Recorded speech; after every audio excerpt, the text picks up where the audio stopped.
So hi, my name is Chris and she is. There you go. You said you wanted to introduce yourself. Hi, my name is Chris and she's Lynnet, Chris and Lynnet Nsubuga. We started going out in 2001, and when we did, both of us were into ministry. I was in a boy group called Heaven Bound, and church was my life. I'd grown up in church, been fathered by men in church, and I found her, being a very serious girl in church. So when we got together, we started dating and all that. It was very clear to us that Christ was the foundation of our relationship, and so everything else we built had to do with Him. I guess those were the beginnings of what family on mission was like. We sort of started thinking about what family ought to be like, how we need to run it on the basis of it's God first. So for example, Lynette cannot ask me to choose her above God because the answer is already given. It was given many, many years ago. No, I won't. I choose God first, then her next. And I won't ask her the same thing. However special I feel about myself, I know that God is first in her life. So what God is about, His mission in this world, working through us, has started as individually being very important for us, and therefore the mission was clear for us from the very beginning. So when we got married, we needed to put the two missions together. The lucky thing for us is we're generally going in the same direction. We're both committed to God. We're both committed to the call of His call on our lives. And then now we needed to merge the two rivers without necessarily losing our individuality. The interesting part of our story is that usually when couples meet and eventually get married and they are from two different churches, the lady moves to the guy's church. In our story, actually, the guy moved to the girls' church. Isn't that so cool? Yeah. Anyway, so he came to where I was ministering, and he basically plugged in.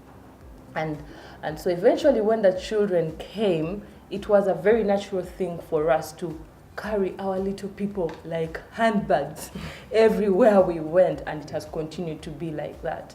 And that's how our family is. We are a family on mission. We are going for mission or community meetings together. We are hosting in the home together. They do the cooking, the laying of the tables, the entertaining of the guests until it is bedtime at 7:30, and off they go.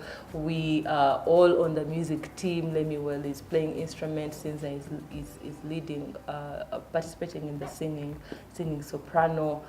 Life is just like that. It's an integrated life that we are living. So for us, the integration of mission into family has been something that's just been ongoing. It's never stopped. It's who we are. And so if you ask me to tell you about my life without mentioning Worship Harvest, without mentioning MCs or church or the location, say Worship Harvest Gaza, I can't. If you asked her to talk about her life without mentioning Harvest Academy and children and all this, it's not possible. So what happens is that we just integrated our lives with what the mission is, and we've done that for so long that this is the life we know.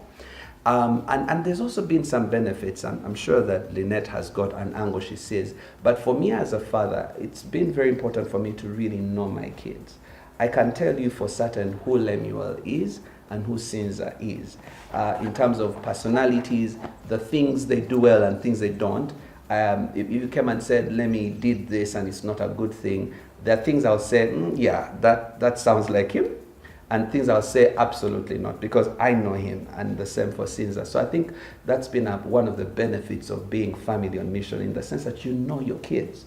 You know where you all are at. You know what's going on in everyone's heart, and I think that that's really helpful. I don't know whether you want to share any other. Yeah, the other benefit is that we get to spend a lot of time together. Being a mother, and I probably am speaking to a couple of mothers out there, for us it's very important to spend time with our children. And if there is anything that comes into a mother's life that is taking away their time with their child, the mother starts to hate that thing. And so having the children come along with us on, in this mission that we are pursuing, has helped for us to actually love what we're doing, because it's not something that's taking me away from the children. It's something we are doing together, and there is joy in that. So I would like to, I think we both would like to invite you to a Life of Family on Mission. Try it out. It's actually exciting and very interesting. You'll love the benefit. Yes. Yeah. And in addition to what he has just said about Family on Mission, there are other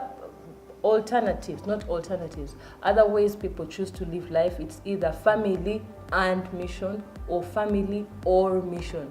Those two schools of thought or way of living is family and mission means that, I'm doing family and mission. And so you kind of separate those lives and say, this is now family time, and now this is mission time, and the two should not connect. They shouldn't cross each other's paths. And yet that creates conflict on the inside, because when it is family time and then there is someone calling the pastor for counseling, you are angry at the person who is calling you for counseling. And when it's mission time, you snap at the children because now this is mission time, it's not family time.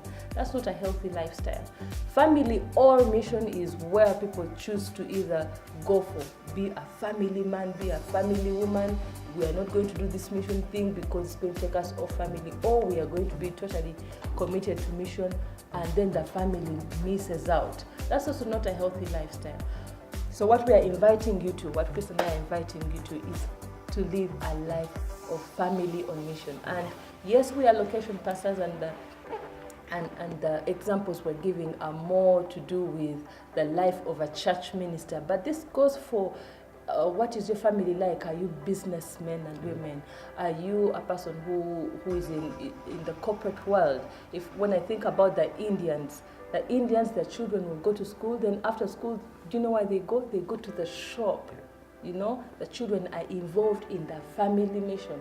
By the time these children grow up and are of age, they know the ins and the outs of their family business. So what is your family business? What are you cut out for? What are you designed for? What are you pursuing? Invite your children into your journey, and it will be worth it.